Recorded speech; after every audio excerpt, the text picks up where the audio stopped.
Hi, good morning, good afternoon, or if you're in the East Coast like I am. It's a pleasure to be here today and be the panel chair. As the acting director of operational tests and evaluation for the third time, I am very excited to chair this panel of distinguished speakers and researchers.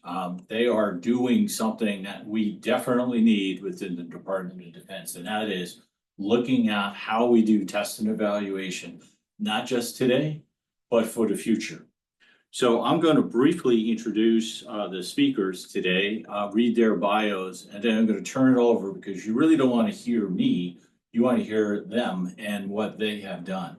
And I hope you are as excited to hear about the work that they have done as I am. I'm going to start off with a paper on test and evaluation on large language models to support informed government acquisition. I can tell you today the department is using large language models more so than I was aware of, believe it or not, and it's happening. It's happening all over. So this is such a timely paper for us all.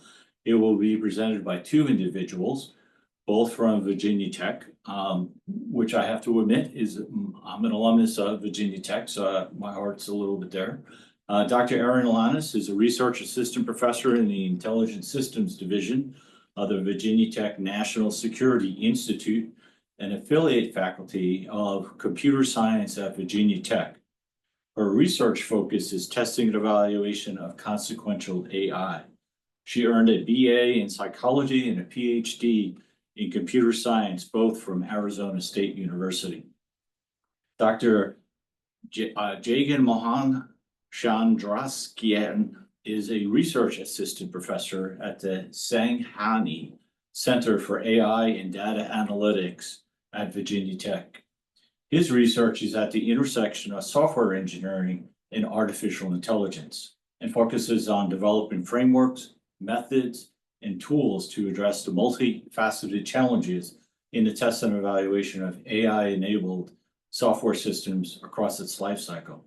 He earned an MS and a PhD in computer science from the University of Texas at Arlington.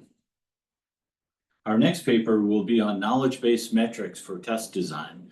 And our speaker for that paper today is Mr. Jeremy Doerr of the Georgia Tech Research Institute, where he's currently working on everything from basic research into technical language semantics to applied research, guiding DoD sponsors to adapt mission-based systems engineering and integrated digital engineering approaches. He has a BS in software engineering and a master's in systems engineering from Georgia Tech.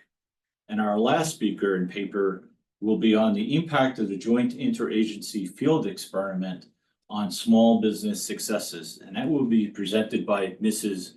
Ashley Book, who's currently the Director of Event Operations for the Joint Interagency Field Experimentation Program at the Naval Postgraduate School.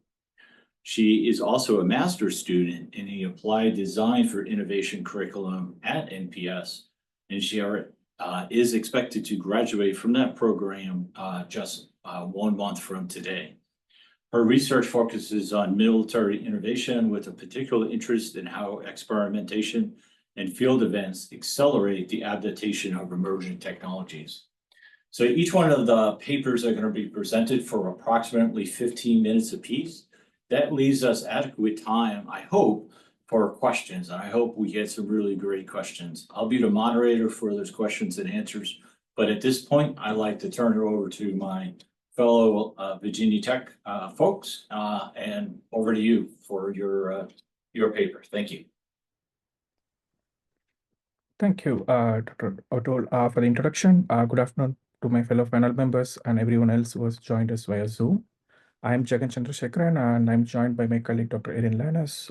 We are from Virginia Tech, and our research is developing new methods and metrics for test and evaluation of AI systems. We are excited to talk to you today about our recent work in the test and evaluation of large language models to support informed government acquisition. First, I would like to acknowledge our funding sponsors. This work was conducted under the Acquisition Innovation Research Center, or AIRC, which is a multi-university partnership managed by the Systems Engineering Research Center. This particular work is supported by the Director Operational Test and Evaluation. Next, uh, I would like to start this talk with a brief introduction of large language models. A large language model is a type of AI capable of processing and generating human-like text for a variety of purposes. The basic operation in an LLM, which is commonly referred to as, is given a sequence of words, the model predicts the next possible word. So on this example on the left, upon providing an incomplete sentence with 7 words, the model predicts what the 8th word is going to be. So for the past 3 years or so, the LLMs have gained a lot of attention and numerous LLMs are available to practitioners. I'm almost certain that each one of us in this room has used one or more of the LLMs listed here. As you will see in the next slide, LLM's ability to perform variety of functions makes it unique and differentiates it from other existing AIML systems. For example, a single LLM can perform various functions from creative writing to code generation or from language translation to question answering. This versatility of LLMs is great and in a sense makes it attractive. However, I am sure you will agree that comprehensive TNE is essential to guarantee its performance upon deployment. From a testing standpoint, the ability of an LLM to do many different functions increases the difficulty and the necessary variability when it comes to testing them. Traditional systems, including traditional AIML systems, are designed to perform a specific function, and hence their test space is relatively finite and manageable. On the contrary, LLMs presumably can do a variety of tasks in a variety of domains, which makes its test space becomes enormous. This forms the motivation for our work. Next, we present our research question which is to understand what's the current TNE landscape, such as how the LLMs are currently tested, what the limitations and challenges in the current practices. The next couple of slides, I will share our findings from this work. First, we looked into the basic testing workflow when it comes to testing LLMs. The most fundamental objective when it comes to evaluating LLMs is to assess whether the LLMs can generate correct contextually relevant responses. And the testing process appears to follow the traditional testing workflow, which is you generate test cases, you execute test cases, and evaluate the test results. However, we noticed that in the case of LLMs, in addition to the test input, factors such as parameters and prompts influence the model's behavior.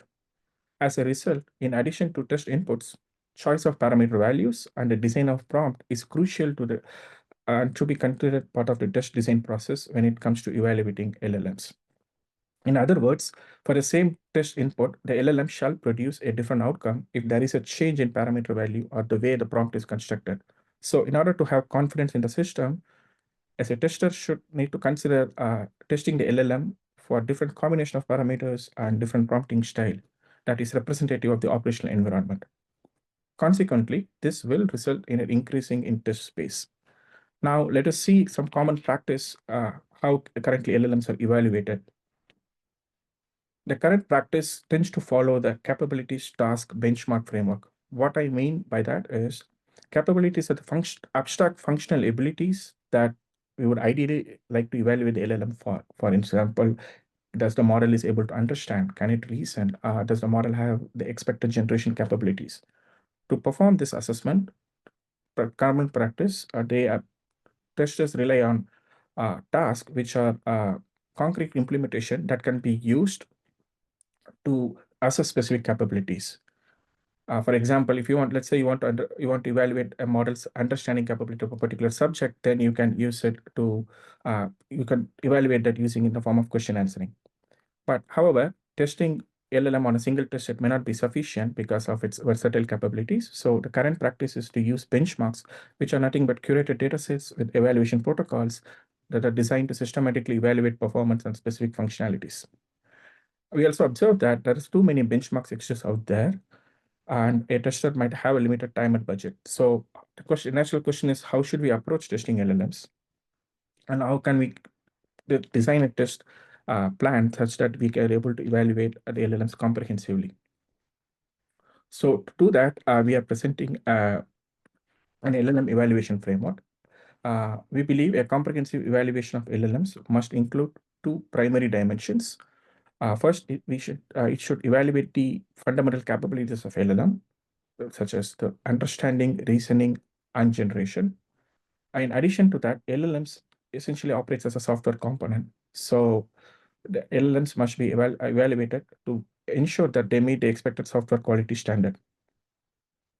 When it comes to evaluating fundamental capabilities, understanding, reasoning, and generation, there are different types of tasks a tester can use to make that assessment. However, I should note that among these tasks, there is an increasing level of difficulty within this task. What this means from a testing standpoint is that there can be two scenarios where you're testing an LLM for understanding, but using an NER task might give us a limited assessment compared to a sentiment analysis, which needs higher level of model capabilities. And overall, we believe for an comprehensive evaluation framework, the LLM must be evaluated for both the fundamental capabilities as well as the quality attributes. In the pursuit of time, I'm not planning to go in detail of all 11 quality attributes, but I would say that there is an inherent lack of rigid boundaries between these assessment areas. What this means is that evaluating LLM on a specific task or a particular capability can potentially assess other capabilities as well. For example, if you're evaluating an LLM for hallucination, it can go beyond strictly assessing reliability, and it can also reflect on a model's ability in performing and generating factually correct outcomes. So the test plan design, in short, the test plan design must be guided by the operational conditions, prioritizing specific capabilities and quality attributes based on operational requirements. Now, to make all of this concrete, on the next slide, Dr. Lanus is going to talk about 3 acquisition scenarios. Thank you. Thank you, Jagan. So again, the takeaway is that there's not one test plan. The test plan is influenced by things like the access to artifacts, how frequently and when tests can be conducted, and specific tasks that are performed by an LLM in a specific system. So we describe 3 use cases and highlight the capabilities and quality attributes that might be relevant to those use cases. So the first one is a example of white box access, in-house development, and continuous testing.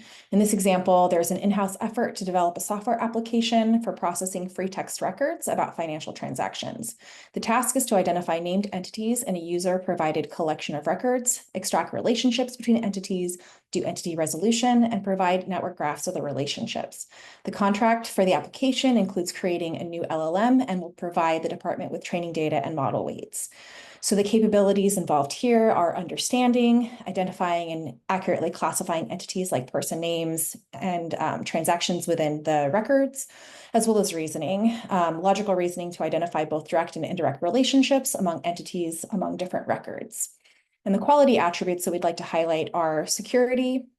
This LLM is trained on possibly sensitive data, so we might want to evaluate whether the system discloses privileged information and whether it can prevent unauthorized access, as well as adaptability. The LLM might need to adapt to new domains, such as extracting relationships from previously unseen entity types.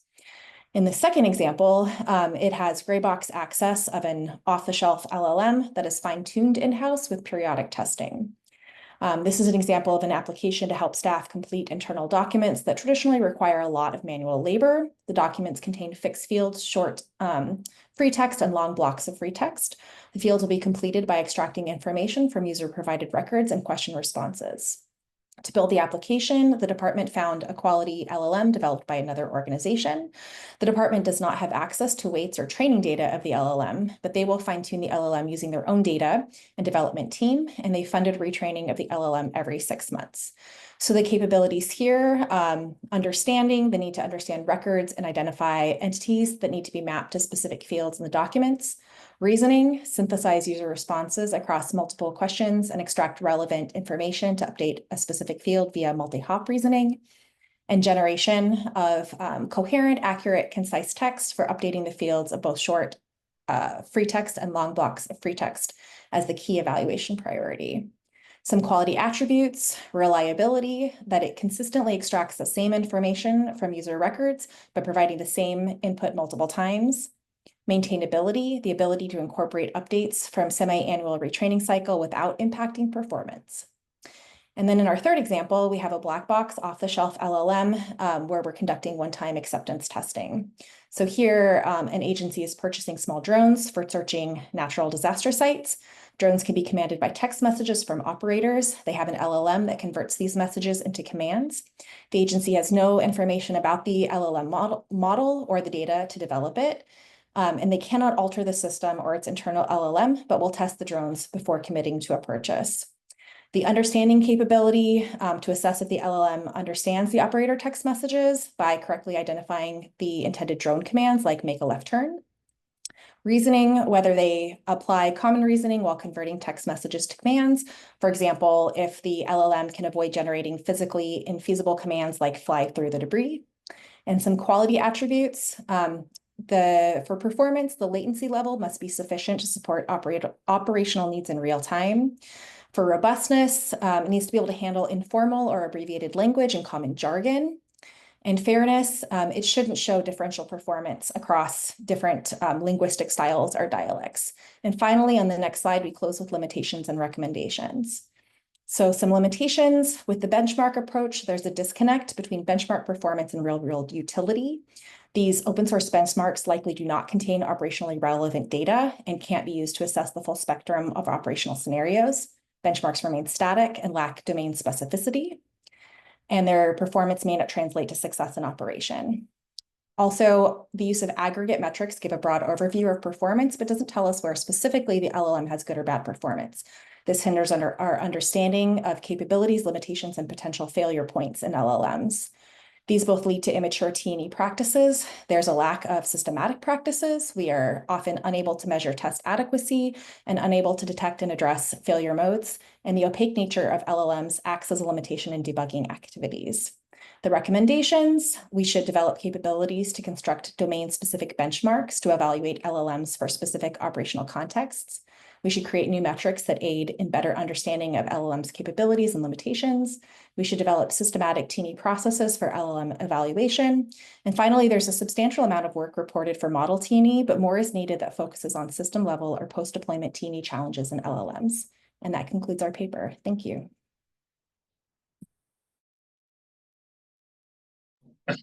Thank you very much. I appreciate that. What I'd like to do now is turn over to the next paper. Now would be Mr. Doerr. Yep, thank you, Dr. O'Toole.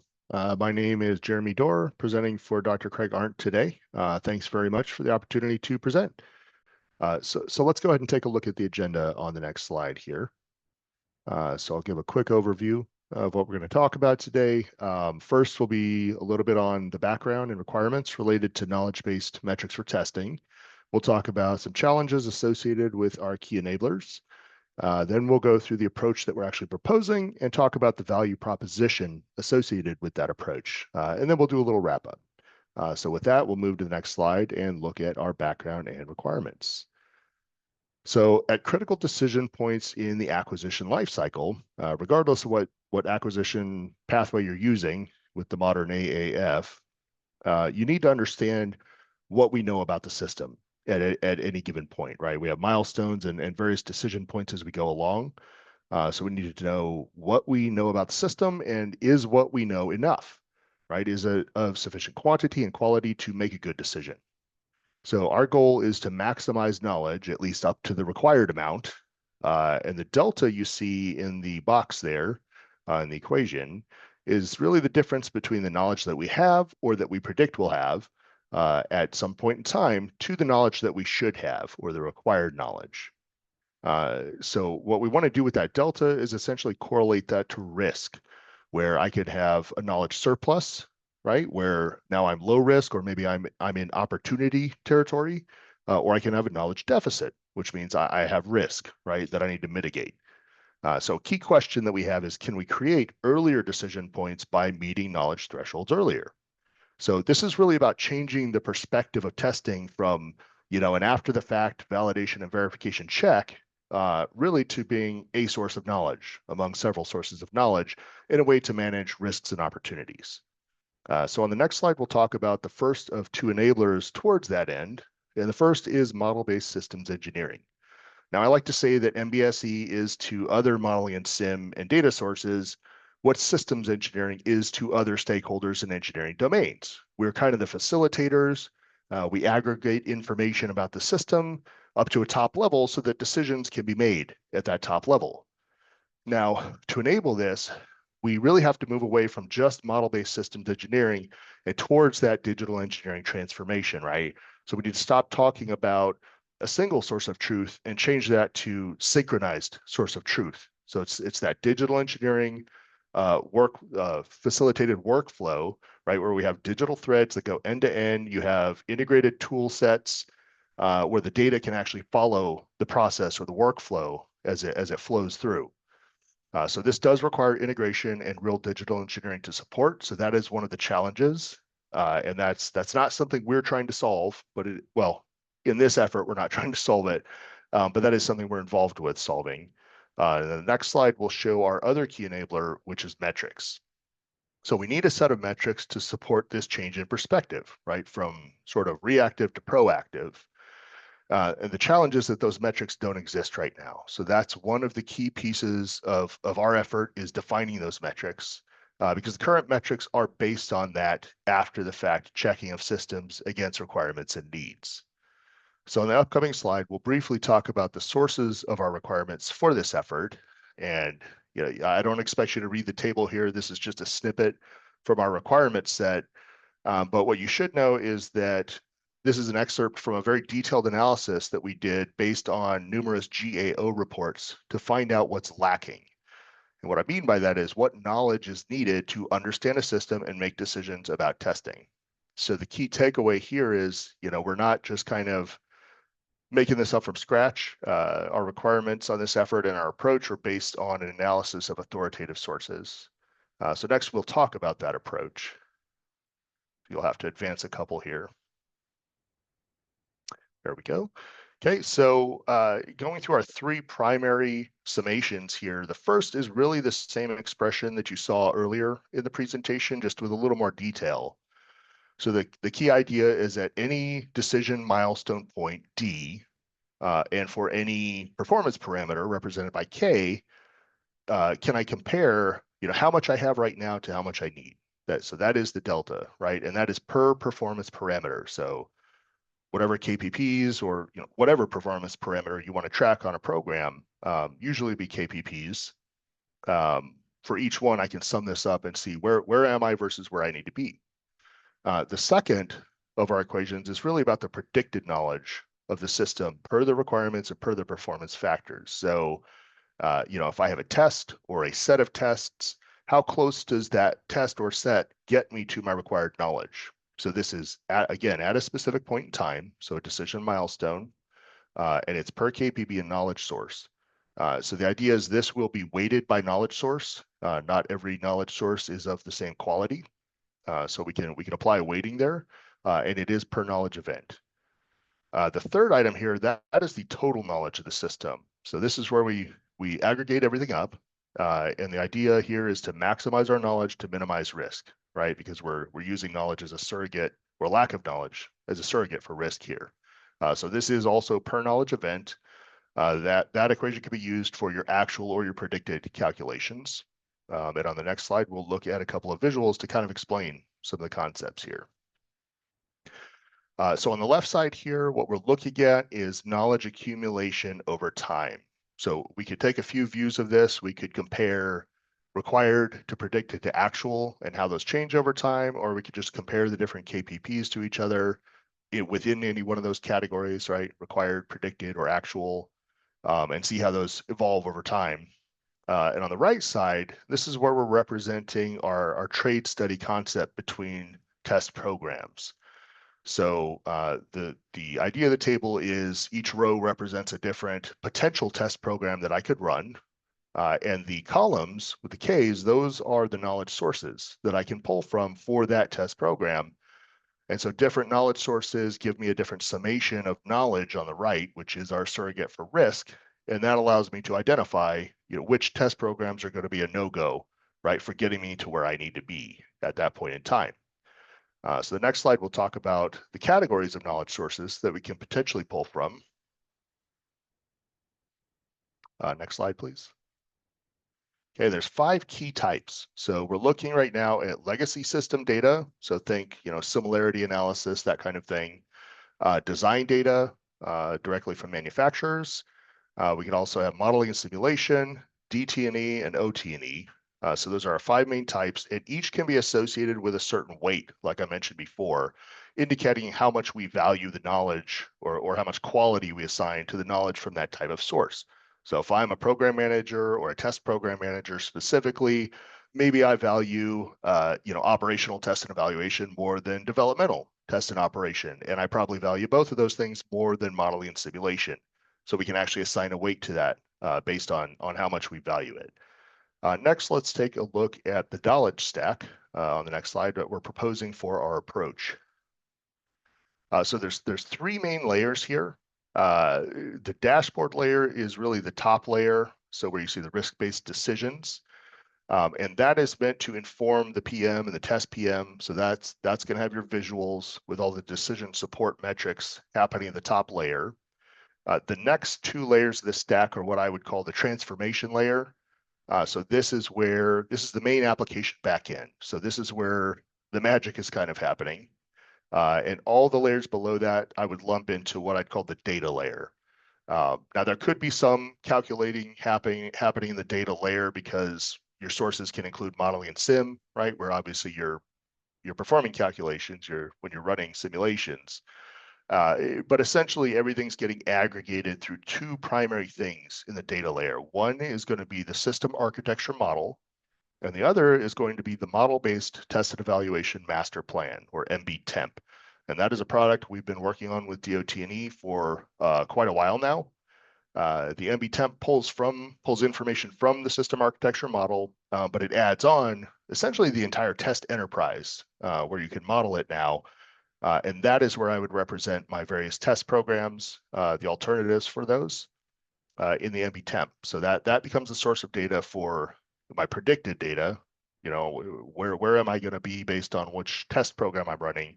And the system architecture becomes the source. It becomes the aggregator of all the other data sources. So, design data, past data from legacy design, things like that. So next we'll look at how we link our models together in that data layer. So on the bottom left, that would essentially be the system architecture model. So that is how we represent our knowledge sources, or that's what we're currently working on, still developing that ontology a little bit. But that's going to aggregate most of my other data. The middle layer, that is our model-based temp, right? And like I said, it pulls information from the system architecture model.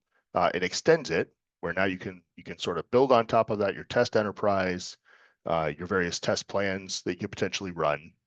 And in our MBTemp, we've actually integrated a model-based IDSK or information from the IDSK in our MBTemp.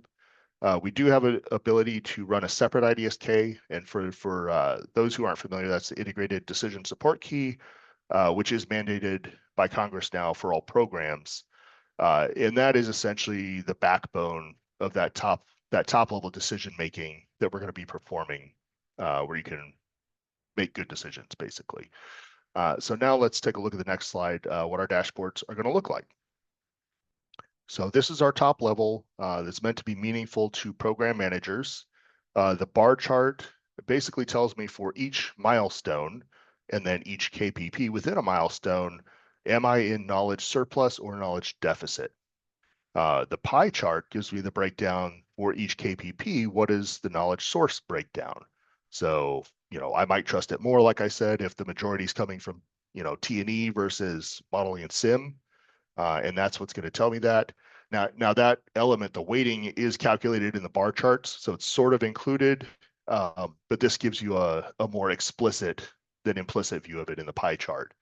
And finally, the heat map, that tells me where are the gaps in my knowledge, right? So where do I need to go do more testing or potentially more modeling and sim to shore up my knowledge to be able to make a good decision at some point. So on the next slide, we'll talk about the use cases for our approach. And there are 2 primary use cases. The first is I have a high-risk, technically challenging development. So this is a situation where maybe we're proceeding under high risk because we simply didn't have enough knowledge, kind of that unknown unknowns territory, right? So an example would be Future Combat System, which is maybe one of the more famous technical failures in the last 40 years. I think we spent something like 50 billion before cancellation. And maybe if we had an approach like this, where we could characterize, what knowledge we had versus didn't have, we could have done a better analysis and cut off earlier, knowing that we wouldn't be able to get there. The second use case is really about pulling test programs to the left. So this looks at, the knowledge of the system is maybe out there, but it's not properly captured or doesn't fall within traditional pathways. So the opportunity for acceleration is not taken. So what we want to do is see if we can figure out where those opportunities are and exploit them. Where do I have surpluses that I can trade off, to shore up deficits? So the next slide, we'll look at the sort of the visual concept of the heat map. We like to say it's a lot like playing Tetris. So development efforts are the really multi-dimensional Tetris, right? We want to eliminate risk, but also eliminate redundancy. So that's that idea of trading off surplus for deficit, which is kind of analogous to completing rows and dropping them off in the game here. So on the next slide, we'll explore that a little bit further in this concept of trade space analysis. And really the key idea is, can I trade between the cells? Like I said, if I have a surplus in one cell, can I trade it for a deficit in another? So that could look like maybe not running some tests because I already have enough knowledge, and using the offset from that to run other tests that I need to shore up knowledge gaps in other areas. So it is more complex than 2 dimensions, as you'll see in the next slide. We really say it's pretty much 3 dimensions that we look at, and that is requirements, test class, and time. So those are the 3 we're looking at. So finally, we'll get to our value proposition on the next slide.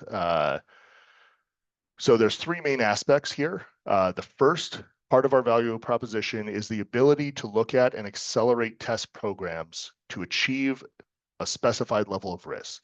Obviously every program is going to be different in terms of what level of risk is acceptable. But this helps us evaluate based on whatever the requirement is, can we get there? Can we get there faster? The second part of our value proposition is we provide the means of understanding what is the needed level and the amount of modeling and test for a program to get to that acceptable level. And finally, evaluating what is the mix. So not just what's the level and amount, but how much of each kind of thing do I need between M&S development and operational test that'll get us there. And that's, of course, stacking on to what we already know based on legacy design and manufacturing design data. So now we'll summarize in the next slide. So really what we want to do here is change our perspective of test from a reactive to a proactive posture, looking at test as a way to reduce risk and also exploit opportunities, right? So can we move things to the left? Can we identify further out ahead what knowledge we're missing? But this does require close collaboration and real digital threads to tie the knowledge together. So Mr. that's a Doerr, challenge. sorry to interrupt you, but we are out of time for you. What I'd like to do is have Mrs. Book go now. And as you were on your last slide, we have a couple of questions about your presentation, but we'll get those after Mrs. Book. I also have a couple of points that I'd like to make too. But why don't we go ahead, please, Ashley, if you can go now. Hi, everyone. I'm Ashley Book, research faculty at the Naval Postgraduate School and director of event operations for the Joint Interagency Field Experimentation Program, also known as JIFIX. And over the past year, I've been researching how JIFIX contributes to small business success within the Department of Defense innovation ecosystem. And my goal today is to show you how JIFIX is more than just an event or a test site. It's a strategic on-ramp that can help accelerate acquisition by making the defense ecosystem more accessible, collaboration, and innovation friendly. Moving on to the next slide, we can start with the challenge. Small businesses struggle to break into the defense innovation ecosystem. The barriers are high, there's lengthy acquisition cycles, complex compliance requirements, and limited opportunities to engage directly with end users or test in relevant environments. JIFIX was created to make a dent in that and a change in that. Again, it stands for the Joint Interagency Field Experiment. And it's a program run here at the Naval Postgraduate School and actually one of the longest standing research projects here at NPS.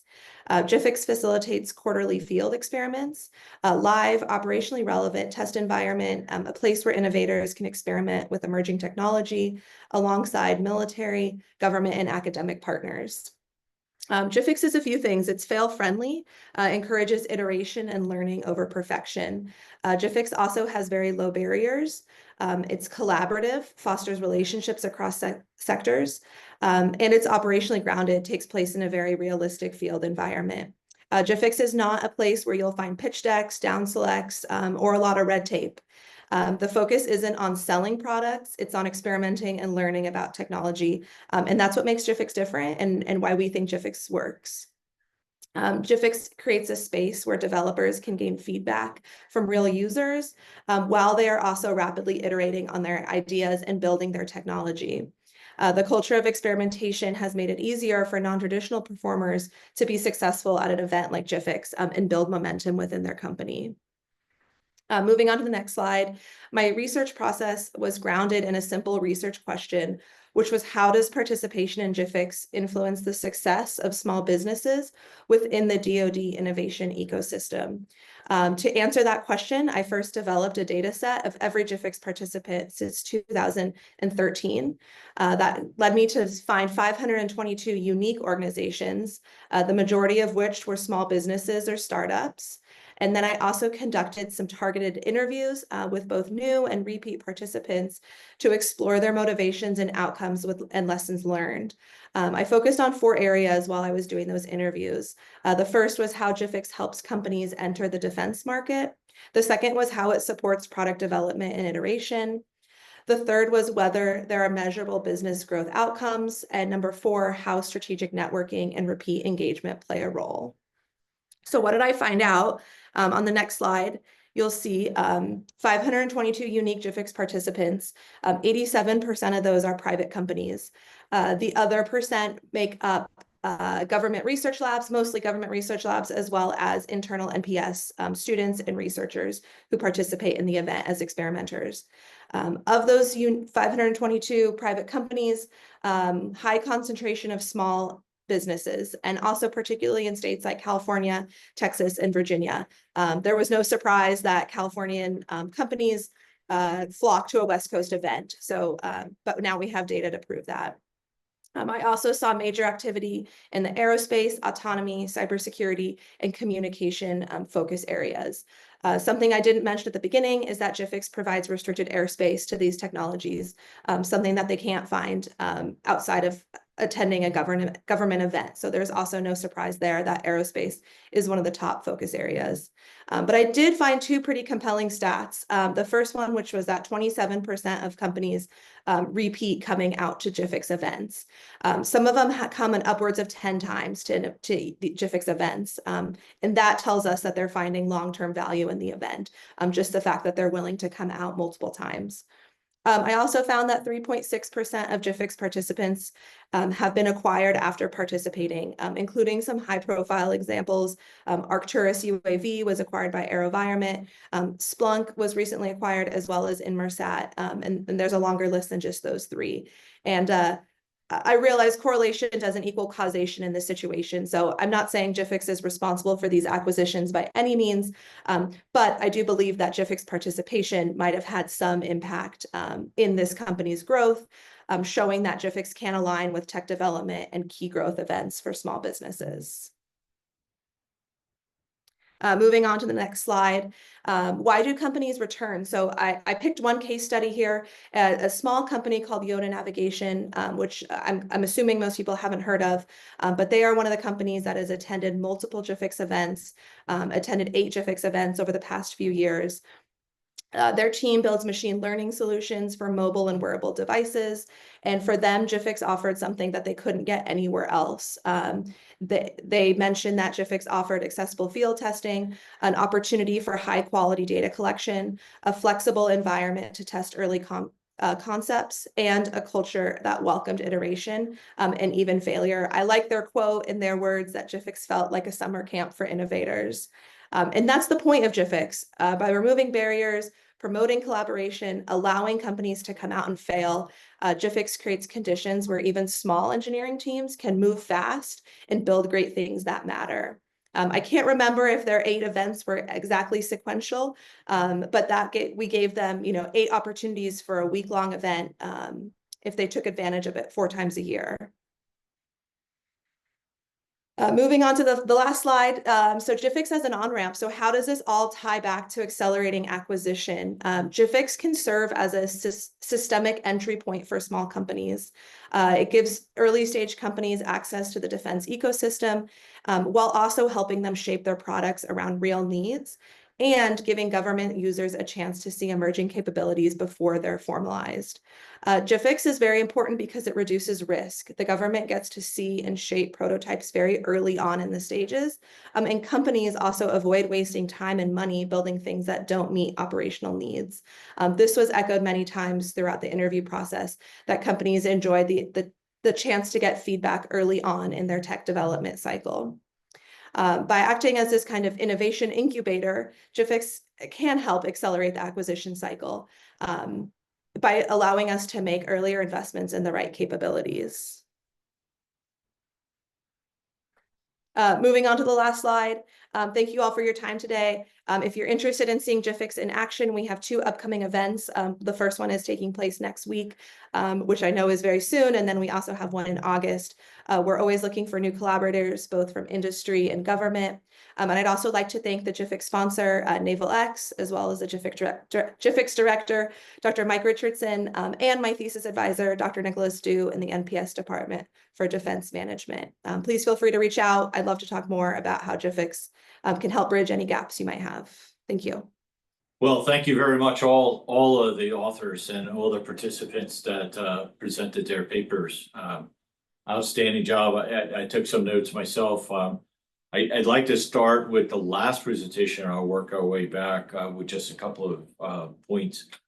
In the Q&A, I see that we already have an answer to a couple of questions by Mr. Doerr. So we'll get to those in a second. But the question I have for Mrs. Book is, can you explain to me the relationship between GIFIX and DIU, the Defense Innovation Unit? Yeah, so we currently end up seeing a lot of the same companies coming through GIFIX and also be engaged with DIU. DIU has a strong relationship with the Naval Postgraduate School as a whole and has utilized GIFIX in the past to push companies our way if they are looking for range facilities. The NPS Field Lab, which is located down at Camp Roberts, 2 hours south of Monterey campus, is where our events take place. That is an NPS maintained facility. And even outside of GIFIX events, it's open for groups like DIU to use, and they have used it in the past for companies that need the range facility outside of GIFIX events. So we have definitely been a resource for DIU in the past. Great, thank you. How do you advertise that an event is about to take place, and how much lead time does the company need? And can you just elaborate a little bit on what clearances or safety, insurance, et cetera, does a company need to have in order to participate? Yeah, great question. So our events are quarterly. So every 90 days we are out there. We typically need about 60 days lead time to get a company approved to operate at our events. We have pushed that boundary and those deadlines as much as we can. But I like to say about 60 days to get a company through our approval process. And that's through internal Naval Postgraduate School as well as Camp Roberts requirements. And those are clearances, or a foreign national is able to, because I see on what you didn't show on your slide deck, and I refer back to figure 6 in your paper, you have a number, quite a number actually, although you have these cells of clusters, I think is what you call them, in those 3 states. You actually have participants, not just in, it looks like pretty close to about 35 states. You actually have a number of international companies that come in also. Can you talk about the challenges that an international company has in coming in to participate? Yeah, so back to lowering the red tape as much as we can at our events. We are very fortunate that we are able to invite international companies and international participants out to our events. The Naval Postgraduate School has a long-standing relationship with international programs, including international students. And so luckily, I lean on a strong security office here at the Naval Postgraduate School to help me with the approvals to get international companies out at our events. And so we are very fortunate. There are no clearances offered. There's no cooperative research agreements signed by coming to a GIFIX event. And they also don't walk away necessarily with any sort of contract or anything like that. But we are happy to open our doors for the 1 week of GIFIX to allow international participants to join us at GIFIX events. Fantastic. There's a couple of additional questions that are on the, I won't call it the chat because we're not using the chat. We're using the Q&A function here of the system. There's a question that I'm interested in also understanding, which is the metrics that show the numbers of companies that actually basically go off ramp, meaning I guess what they really are asking is like branch from doing something at GIFIC to actually participating in the larger DoD acquisition and providing something ultimately for either a user that's on the front lines or a user to support the frontline folks. Do you have any statistics on that? I don't have any statistics off the top of my head, and reading the question there kind of, it's also kind of asking how we do that. How are we showing connections? And to be honest, we're not doing it very well, which really was led to my research and wanting to take some time to actually deep dive into our GIFIX participant database. Because most of the data we have pulled has just been through news articles we've seen over the years, just our own network telling us when companies are successful, things like that. So we don't have a formal structured way to kind of capture these follow-on business sales, follow-on acquisitions that are happening after a GIFIX event. I would love it if someone on here had some ideas for us. We have been so head down planning these events for the past few years and making sure we happen every quarterly that it was nice to take some time to step back and actually look at the companies that are coming out and try to find some trends over the years to see how maybe we can better capture this. So I guess my answer is it's a work in process at the moment. It's an area rich for research for the Yes. next person who's going for a degree at the Navy Postgraduate School. And I assure that you will be more than happy to help them. In the interest of time, and I know we actually have quite a bit of time left. We have about 25 minutes, so we're going to perhaps circle back to you, but I don't want to get any of the other participants in this panel to think that they can lull themselves to sleep. So I'm going to jump back to the knowledge-based metrics for test design. I just have a point for Mr. Doerr, if he could come up live. Yesterday, I had the pleasure of being in a meeting and briefing the Deputy Secretary of Defense, Mr. Feinberg, and I actually mentioned the integrated decision support key in there, and I understand the importance of that. You do have a question on the chat or on the Q&A that I'd like to get to. It's all the way down on the bottom that you haven't yet answered. For knowledge-based metrics for T&E strategies, at the risk of complicating the approach, how is interdependency between testing addressed? Yeah, sorry, just reading the question now. Yep, I'm piecing it out for you, but you can go ahead and answer those questions and the whole entire part of that question. Over to you. Yeah, so that's a good question. I don't think we've worked out yet how to handle interdependency yet. We're basically making some assumptions at this point to get the whole, there's a lot of rolling up happening between the calculations here. So at this point, we're making some simplifying assumptions and making sure that we can actually roll up, because the way it works, we really need to roll up the data, what level of knowledge we're getting from each data source separately through all the layers of the system architecture. depending on what your leaf node is, right? Not every performance parameter needs to be taken down to the component level. So they don't all happen there, but we have to roll those up separately in order to do the calculations properly and maintain those weights up at the top level and get the right numbers. So we haven't actually looked at interdependence between tests yet. Yeah, all I would say is, right now we're taking a fairly simplistic view of what a test program would look like and not really looking at overlaps so far. Well, ideally, and that's what the IDSK is really to help with, that there would be very little, if any, overlap. But there is a test dependency, such as if you decide to cancel a test or because of certain limitation that's only popped up during the execution of a test, then you have a hole. And where is that hole then going to be filled later in the test program? That's where it's such an importance to understand the interdependencies. If you could, well, we'd like to go ahead and answer additional parts of that question, please. Let's see. So I see one, at the risk of complicating the approach, how is interdependence? Okay, so we talked interdependence. For more iterative development practices, some downstream testing may force a return to earlier stages, somehow representing negative knowledge. I don't think we would represent it as negative knowledge. I think we'd rely, in MBSE, we'd rely on the concept of instances, right? So the values live in the instances when you execute a simulation. So it really would be a different instance of a test being run. But the difference there would be the actual value record, right, might be different from what you expected. And that's how that would be captured in the actual parameter.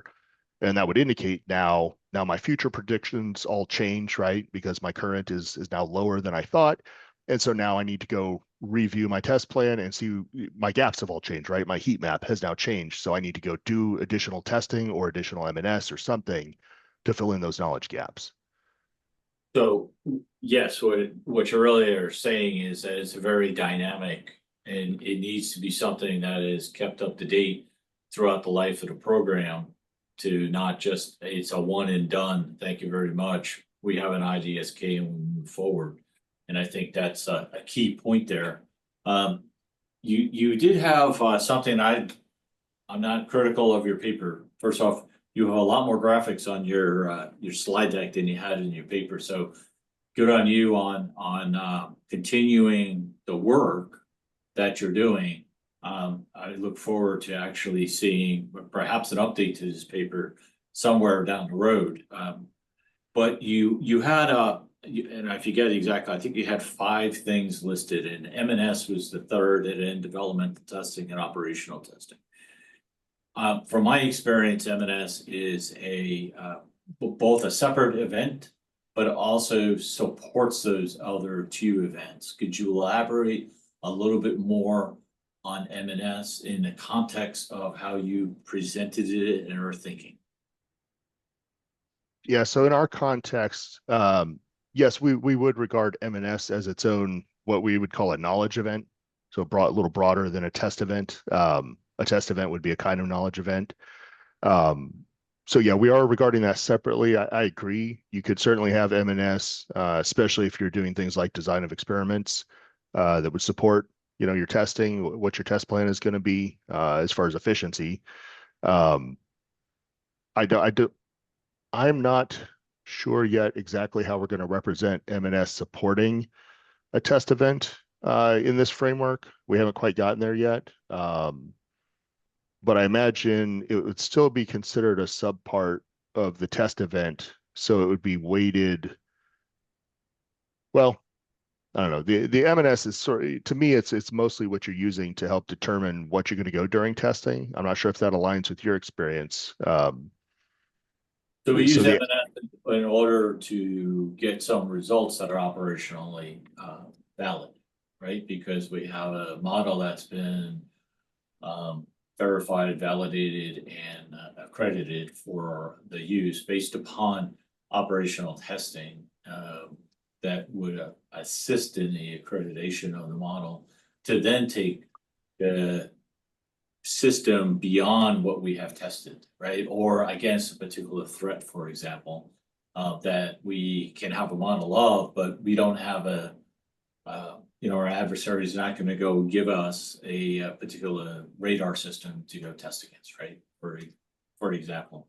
So we have a threat model that we put into the M&S, and then we get operational test results from that, and that data is then fed into your model, is my understanding. Is that correct? I think so. Yeah, I see where you're coming from now. So yeah, in my background in commercial aerospace, we would have had similar things when we do integrated testing in a lab where some of it's simulated, some of it's real equipment.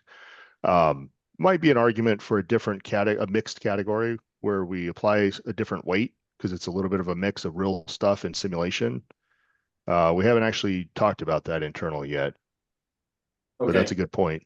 And I think that answers also your question that you have in Q&A right now from Richard Hallenger, where it talks about how did you define the total knowledge obtainable about a system via the 5 sources, and did SMEs define this total knowledge obtainable about a system, or did an SME identify and define knowledge obtainable about a specific data element?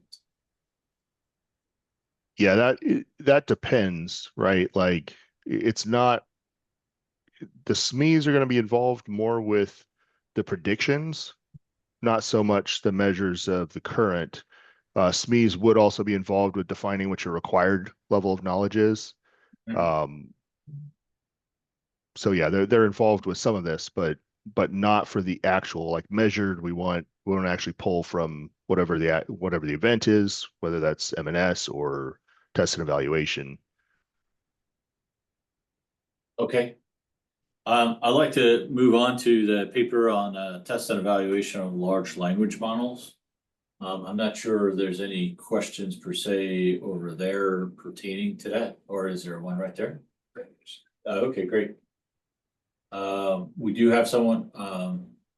So what guidelines, policies, or frameworks currently govern the types of large language models permitted for use in defense acquisition procedures? So if I can have Erin or Jagan respond to that. I know, Jagan, looks like you're already typing an answer.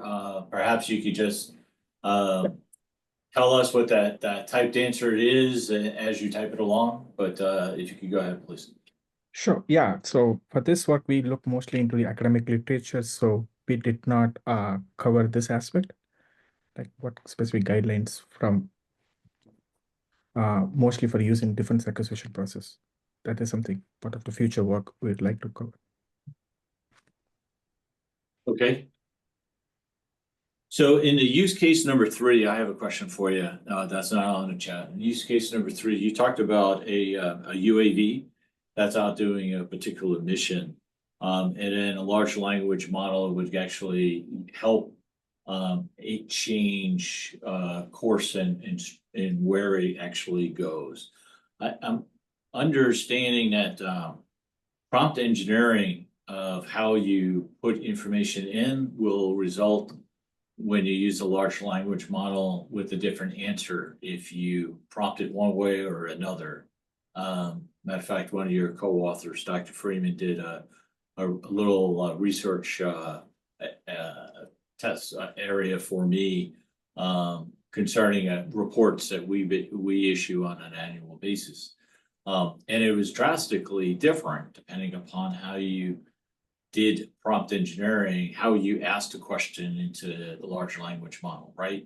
So can you elaborate on that, on how you would train a human to be able to then be able to put the right information into the large language model so the right results would come out?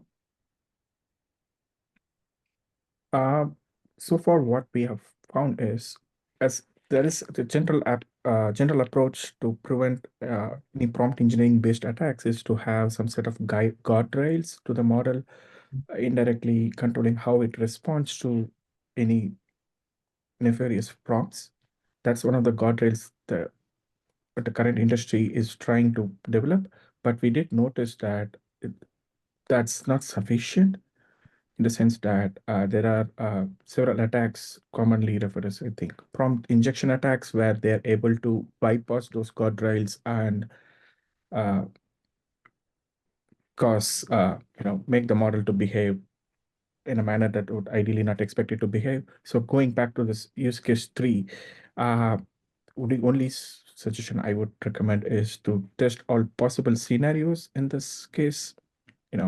What are the possible ways the question could be, the model will be prompted, and try to cover as many scenarios as possible to ensure the model tends to behave as it's supposed to be.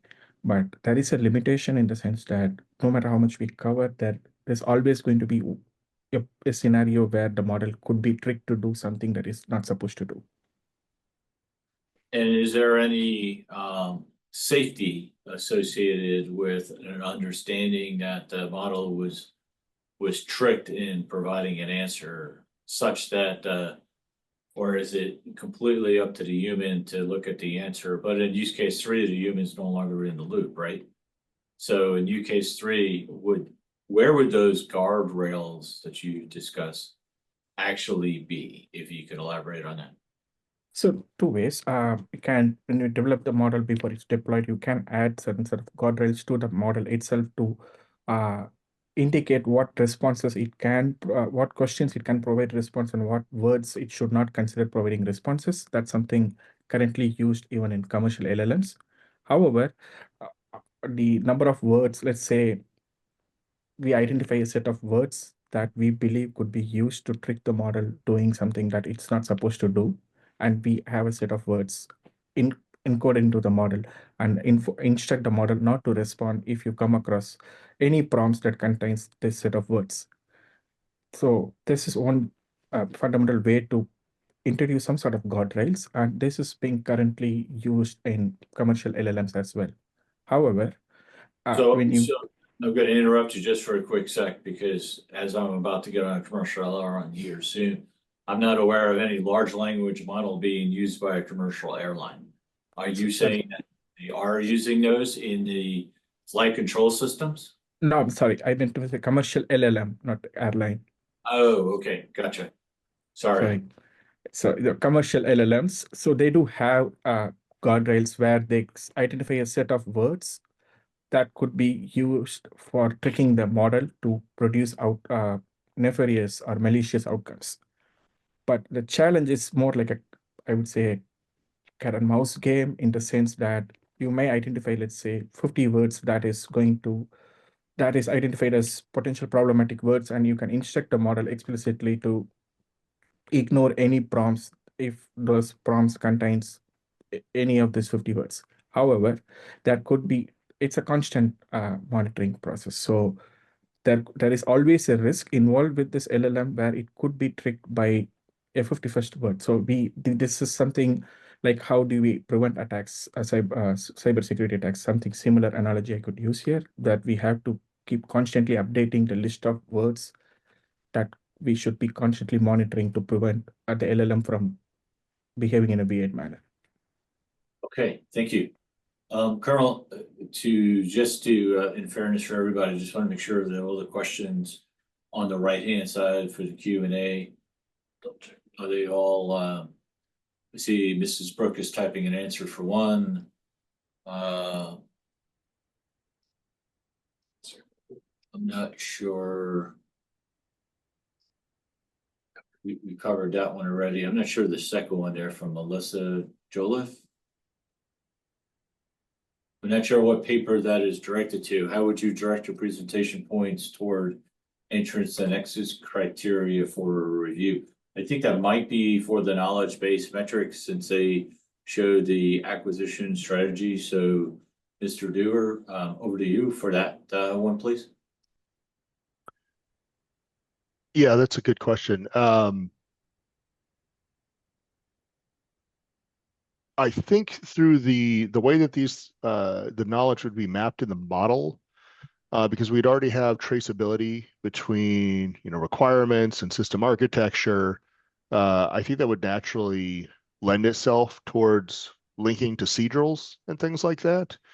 I don't think we've specifically thought about specifically thought about procedurals per se, which is how I would define the criteria for entry and exit. You could have separate, I suppose, but I'll have to think about that one a little bit. We haven't specifically talked about the entry and exit criteria, just really just from a high level, what's the knowledge you want to be at that point in time. So I obviously think that would get in. Oh, yeah, sorry, so go ahead. let me help you here. I think maybe the question, and please, the person who typed it in, we do have 136 folks here that are in this panel. So if I'm getting this wrong, please help me.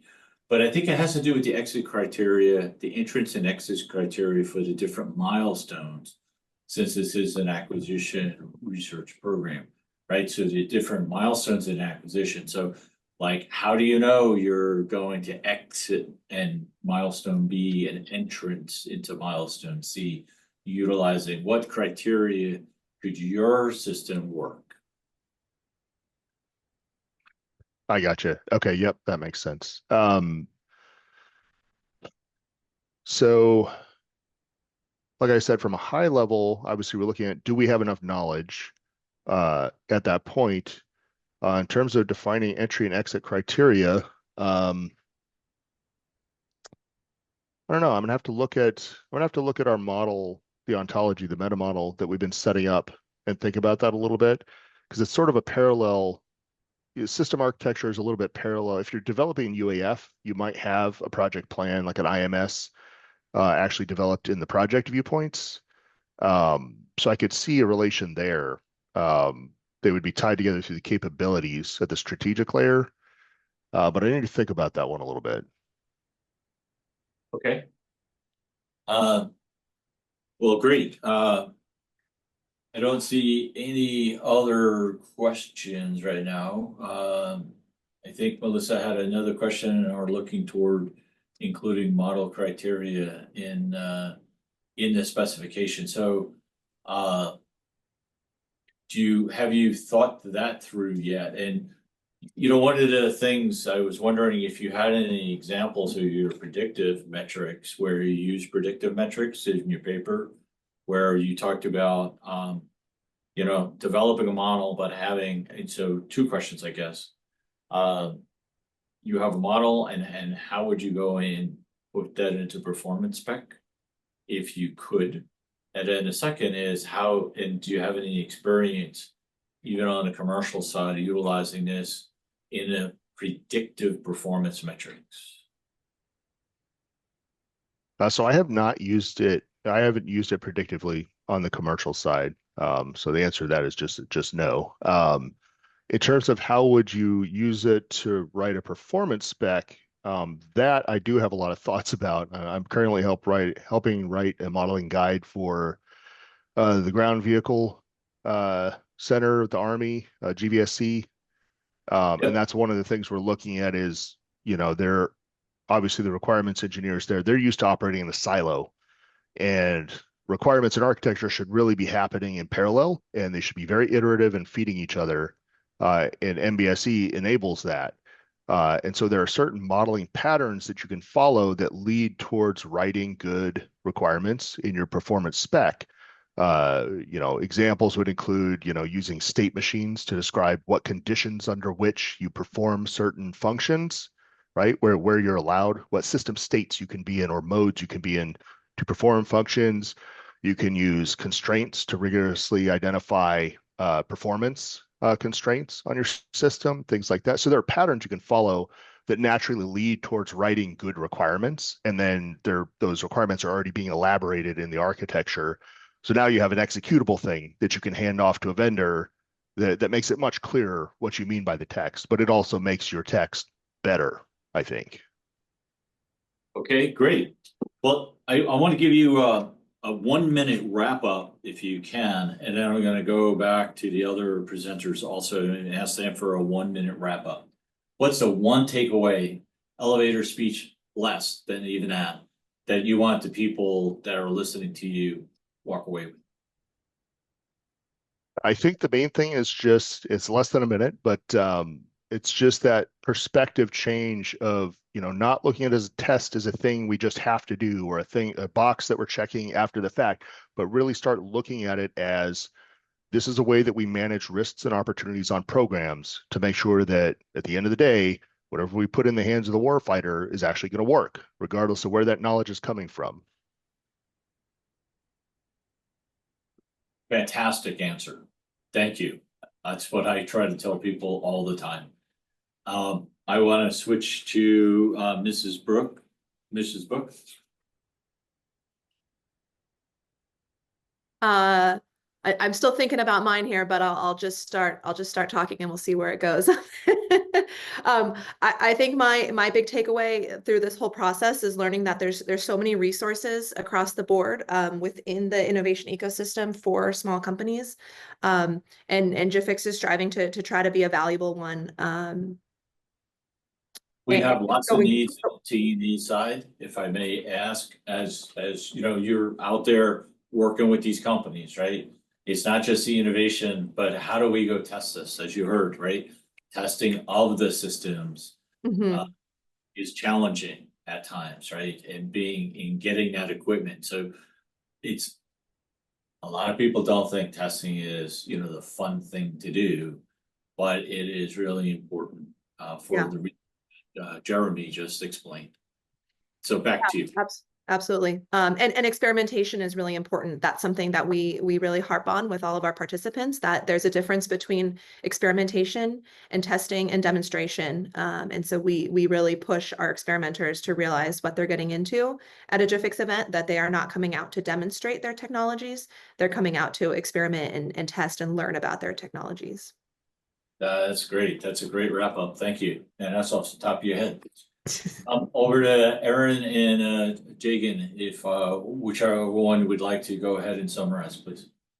Thank you. I think that we would like everyone to come away with the fact that while benchmarks exist for testing LLMs, they are likely not sufficient for operational test of LLMs, that the test needs to be designed to the specific system, to the specific context, and the specific system properties that the system needs to have. So on really critical systems, security may be much more important. Things like performance, latency, how it needs to perform for the mission that it has.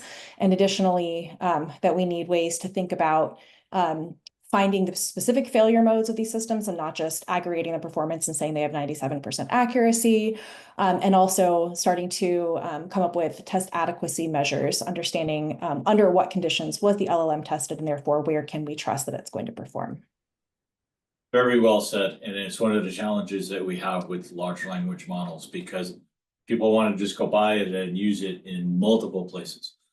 My 30 seconds, because I know NPS is going to cut me off there. I just want to thank the panel members. A lot of great work. And I really appreciate this really great open dialogue. I'm disappointed we're not out in Monterey seeing each other face to face. I think this panel did a really great job of this constraint the way we have. However, I want to thank the Navy Postgraduate School for putting this on in the first place.